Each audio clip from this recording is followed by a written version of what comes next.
নির্বাচনটা বাংলাদেশের যে গণতান্ত্রিক একটা অভিযাত্রা, একটা নতুন মাইলফলক, এবং এই নির্বাচনের মধ্য দিয়ে বাংলাদেশ আবার গণতান্ত্রিক ধারায় প্রবেশ করলো।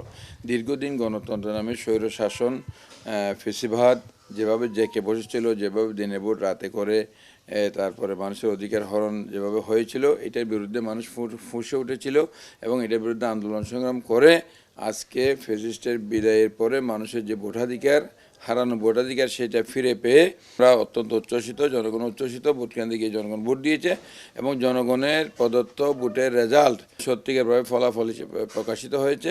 এতে মানুষ খুশি এবং আমি এই নির্বাচনটাকে, বিএনপির যে বিজয়টাকে আমরা প্রত্যাশিত বিজয় বলে মনে করি। কারণ এই যে বিএনপির নেত্রী দেশনেত্রী বেগম খালেদা জিয়া, আমাদের বর্তমান চেয়ারম্যান জনাব দেশনায়ক তারেক রহমান, এই জনগণের পক্ষে কথা বলতে গিয়ে, গণতন্ত্রের পক্ষে কথা বলতে গিয়ে বেগম খালেদা জিয়া মিথ্যা মামলায় কারাগারে গিয়ে মৃত্যুকে আলিঙ্গন করেছেন। আমাদের নেতা তারেক রহমান 17 বছর অধিক নির্বাসিত জীবনযাপন করতে হয়েছে।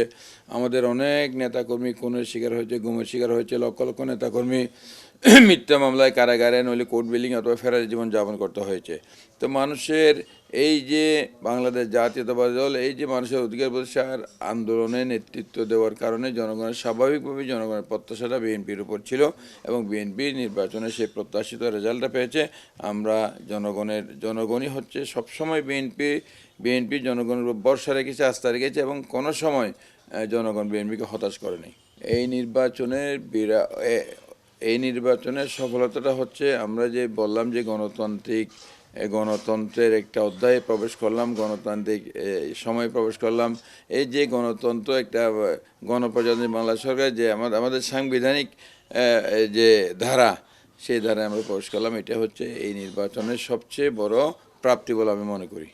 ভবিষ্যৎ পরিকল্পনাটা হবে, আমি যেহেতু জনগণ আমাকে ম্যান্ডেট দিয়েছে, যারা ভোট দিয়েছে, যারা ভোট দিতে পারে নাই, যারা আমাদের সাথে প্রতিদ্বন্দ্বিতা করেছে, আমি সবাইকে নিয়ে যে মানুষের যে ভোটারদের যে আকাঙ্ক্ষা, ভোটারদের যে স্বপ্ন নিয়ে তারা ভোট কেন্দ্রে গিয়েছে, গণতন্ত্রকে সুসংহত করা, তাদের যে স্বাভাবিক নাগরিক জীবনকে স্বাচ্ছন্দ্যময় করা এবং তাদের প্রাত্যহিক যে সমস্যাগুলো আছে সেগুলো সমাধানে তাদের জনপ্রতিনিধি তাদের পাশে থাকবে, যে একটা তাদের আকাঙ্ক্ষা, সেই আকাঙ্ক্ষা বাস্তবায়নে এবং একটি সুন্দর আগামীর যে বাংলাদেশ গড়ার যে স্বপ্ন, যে প্ল্যান আমাদের নেতা জনাব তারেক রহমান দিয়েছেন, সেই প্ল্যান বাস্তবায়ন করে একটা মানুষের জন্য নিরাপদ একটা বাংলাদেশ, একটা গণতান্ত্রিক বাংলাদেশ, মানুষের অধিকারের বাংলাদেশ প্রতিষ্ঠা করে হবে আমাদের প্রধান কাজ।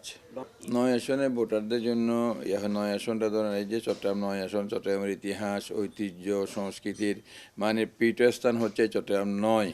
এখানে অনেক আমাদের এই যে পুরানো ঐতিহ্যবাহী অনেক জিনিস আছে এবং চট্টগ্রাম মোটামুটি যে সরকারি বলেন, বড় বড় যে প্রতিষ্ঠানগুলো, কোর্ট বিল্ডিং বলেন, জেলা প্রশাসকের কার্যালয়, পুলিশ কমিশনারের কার্যালয়, কারাগার, হাসপাতাল, কলেজ, স্কুল, প্রায় সবই কিন্তু চট্টগ্রাম 9 আসনে। কাজে চট্টগ্রাম 9 আসনের মানুষের যে প্রত্যাশা, সেই প্রত্যাশাকে ঘিরে আমাদেরও কিছু স্বপ্ন আছে। মানুষ যেটা চায়, সংসদ সদস্যের কাজ কিন্তু সংসদ আইন প্রণয়ন, তারপরেও মানুষের কিছু আকাঙ্ক্ষা থাকে, তাদের জনপ্রতিনিধি তাদের এই সমস্যাগুলো সমাধান করবে। আমি ইনশাল্লাহ আকাঙ্ক্ষার সাথে সঙ্গতি রেখে জনগণকে সাথে নিয়ে সেই আকাঙ্ক্ষাগুলো বাস্তবায়নে আমার সর্বাত্মক প্রচেষ্টা থাকবে।